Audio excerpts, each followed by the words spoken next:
The story of my life. Today is the saddest day of my life. Hindi ko pa po naranasan tumira ng shelter.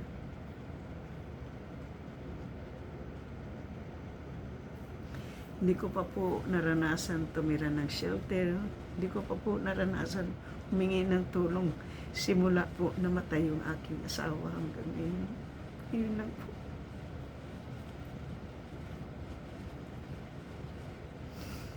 Dahil nga sana po kung mayroon lang akong pera, meron naman sanang kaibigan dyan, sana palilipatin muna niya ako ng ilang araw. Kasi hindi ko rin po, kung halimbawa the story of my life, I sacrificed myself. Depressive po tayo, guys. Malungkot, mahirap. Pero hindi ko po ito ginusto. Hindi naman siguro ito ibibigay ni Lord sa akin kung hindi ko ito kakayanin. So, ang kapalaran ko po bukas, lumulutang po sa hangin. Kaya,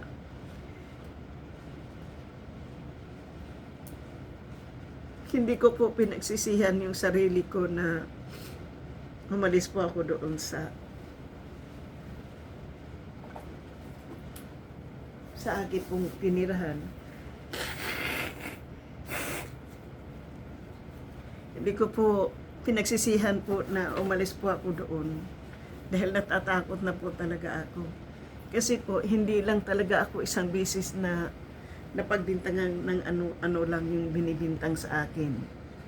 So, sa madaling salita po, gusto ko po ng safe place, gusto ko po ng walang problema. Kaya nga po ako tumawag sa kanila noon, kung pwede po ako dyan sa kanila. Tinanggap nila ako ng mahusay. Tinanggap ako, pero hindi ko akalain po, kalbaryo din po yung aking mararanasan. Mabait po yung anak. Ang anak yung kaibigan ko. Hanggang sa napamahal din ako sa nanay. Kasi yung nanay, mabait naman yung matanda. Dahil sa sobrang nga sigurong pagod po, ay nagawa niyang ganun. Pero sinabi talaga ng number 1, yung Pilipino din doon, na talagang mahilig mamintang. Kahit na hindi niya alam, kahit hindi niya nakikita.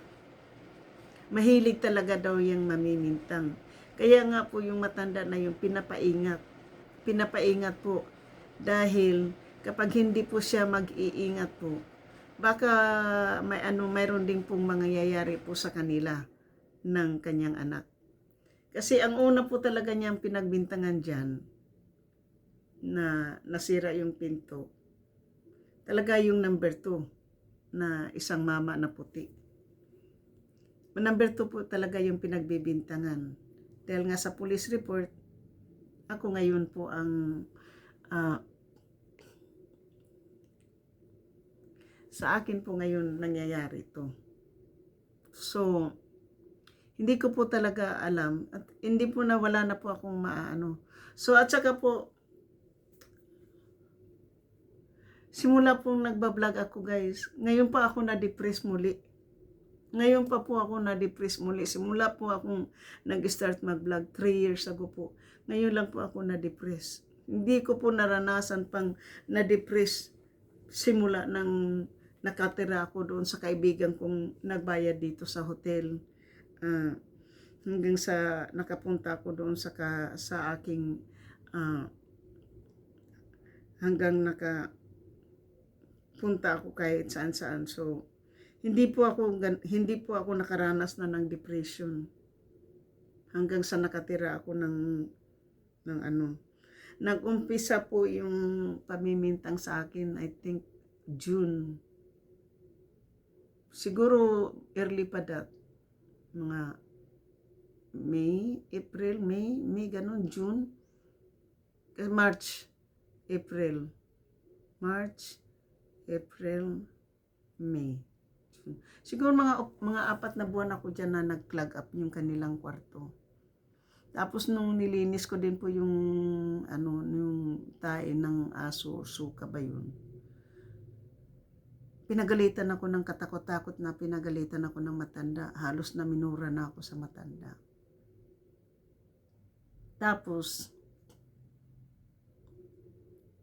ngayon, nag-clog up na nga po. Kahit ano pong mangyayari dyan sa bahay nila po, ako'y pinagbibintangan. Kasi nga ako lang po yung sampid, di ba? Yun na nga yung sinasabi na nga sa akin, mahirap makikisama ng iba. Totoo po yan. Samantalang pong ako po ngayon ay malungkot man, pero wag po kayong mag-alala mga kaibigan. Okay lang po.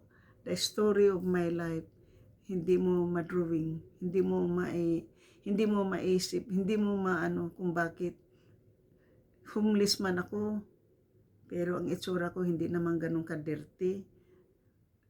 Basta ang ano ko lang po talaga, gusto ko lang pong lumigaya, ngumiti, maging masayang muli sa harapan po inyo. At muli, sa aking mga minamahal na mga subscribers, silent viewers, sa mga OFWs, kaibigan matindi, sa Miga Miga Love Shootout. Ako po'y magsushoot out po sa aking mga super chatter kay Pen Mori, na super chatter ko po, bago lang po siya na aking nakilala ngayong araw lang. So Pen Mori, super chat, Oo Perfect, Ronnie Nelson, Ansi, Life Grace, Dome 7921 7, Dome 7921 8, Hamburger, Slovakia, Nono Mosquito, Dus Bagus, Maria Espericida, GC Pinariho, Mama Sinya. Maraming salamat po sa inyo pong pag-suporta ng aking channel. Maraming salamat. Lalong-lalo na po sa inyong lahat na aking mga super chatter. Sa aking mga members, Mama Sinya, Maria Apericida, GC Pinariho, Dome 7921 8, Dome 7921 7, Dus Bagus, Life Grace,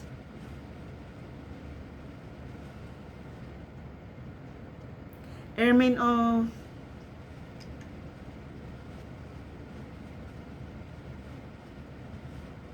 Dus Bagus, and Mama Sinya. Thank you so much. Thank you. And also, the most of all, yung aking pong not subscriber viewers, yan po ang pinakamataas pong rating po ng aking video. Yung hindi po subscriber, yun po ang aking pasasalamatan po. Kayong lahat, sa hindi pa po naka-subscribe ng aking channel, please subscribe and hit that notification bell para ma-update po kayo sa aking mga upload. At please wag po kayong mag-skip ng ad. Iyan lang po yung aking inaasahan habang ngayon po ako po'y nangangailangan ng inyong tulong. Ako po'y kumakatok po ng inyong puso na please watch my video po para mag-wish come true po yung aking wish na magkaroon po ako ng matitirahan. Ito lang po ay malaking tulong po malaking tulong na po to sa akin. So thank you po so much, and I love you guys. So maraming salamat, at sa muli, hanggang dito na lang po the story of my life, suffering with depression, recovering from depression, recovering from the abuse. I must go. Life must go on. Life is short. Life is short and beautiful. Thank you, Lord. Papa God, I hope you will be my side. Please watching me every night and then. Thank you. I love you guys from the bottom of my heart to yours. I love you. Ang buhay ko ay wither lang. Tagumpay ko, tagumpay nyo. Maraming salamat po. Ito na po ang huli kong gabi dito. Dito po tayo sa hotel. Thank you po. Magpapasalamat po ako sa aking kaibigan na si Shuni po.